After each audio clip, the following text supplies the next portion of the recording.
My name is Jeanie, and I'm a librarian with Multnomah County Library. I love to read books, and I especially love this book. It's called I Can Make This Promise, and it's written by Christine Day. The book is about a girl named Edie, who is half Native American, but she doesn't really know a lot about her mom's side of the family. And during the course of the book, she finds out more and more about that side of her identity. Now, before I begin reading, I'd like to say that I am white, and I recognize that privilege. Me reading this text is not to erase or take this experience as my own. I find that it's important to read these kinds of stories to get an inside look into different types of experiences. And by reading stories that are way different than my own, I have become more open-minded and just in general, a better citizen. I'm going to read the very beginning of this book with the hope that you might be curious to find out what happens next. This book is called I Can Make This Promise by Christine Day.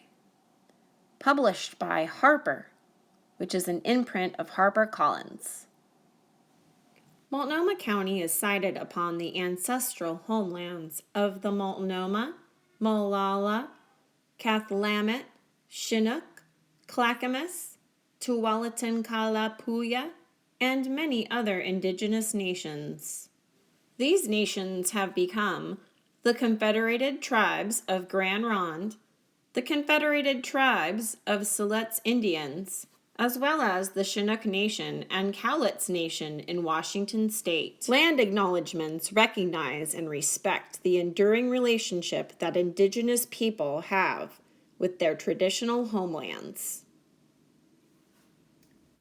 I never thought of myself as different until my first day of kindergarten. I remember round tables with flimsy tops, plastic chairs with shiny metal legs. Books and stuffed animals were gathered around a fake tree in the reading corner. Cloud-shaped mobiles hung from the ceiling, strands of paper raindrops suspended in midair. A bright yellow sun was painted across one wall. The alphabet was spelled out in a rainbow of uppercase letters.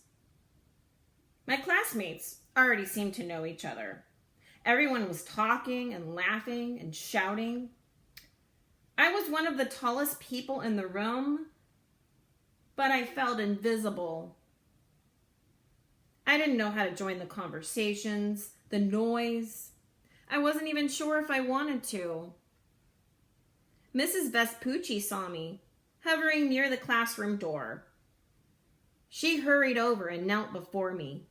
Her smile revealed straight, white teeth. She reminded me of a fairy tale princess. Her voice was like a melody. Her hair spun like gold. I imagined her singing lullabies to an audience of fawns and bluebirds.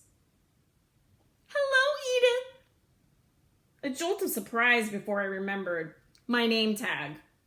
A school-issued lanyard was looped around my neck, clipped to a laminated square. Edith, with an illustrated elephant. E for elephant. E for me. Wow! The teacher's grin widened as she stared at my face. What are you? I told her, I'm Edie. Oh, Edie, that's your preferred name? Where are you from, sweetheart? You're such a pretty girl. I live in Seattle. Yes, that's true, but where are you originally from? Seattle.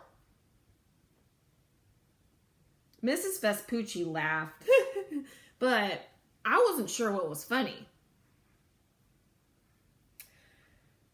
Do you know where your parents lived before they came here? Her questions made me feel panicked. This was my first test, and somehow I was failing. I couldn't speak. I didn't understand what she was asking. I didn't know what she wanted from me. I've gotten that question a lot since then. What are you? Where are you from? What am I? My father is American and my mother is Native American. Technically, my dad has roots in Germany, England, and Wales. But I don't mention this because it feels dishonest. I've never visited these places. I don't know much about them. I'm not even sure where they are on the European continent. So I just say Dad is American, which works out fine because no one asks about him anyways. They jump straight to Mom. They want to know what it means to be Native American. They ask me what tribe I'm from. They ask if I know what buffalo tastes like. They ask about my spiritual beliefs. They ask about the percentages and ratios of my blood. My answer remains the same. I don't really know. My mom was adopted. So, would you like to read more? The story continues in the next chapter when Edie's 12 and she starts asking her mother questions about her Native American heritage. To check out this book, just visit the library's website and search for the title, I Can Make This Promise.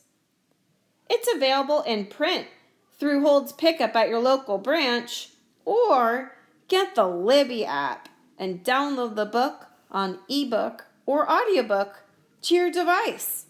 All you need is your library card and password. Remember, even though we can't be together in our buildings, we can still share good books. Thanks for reading with me today.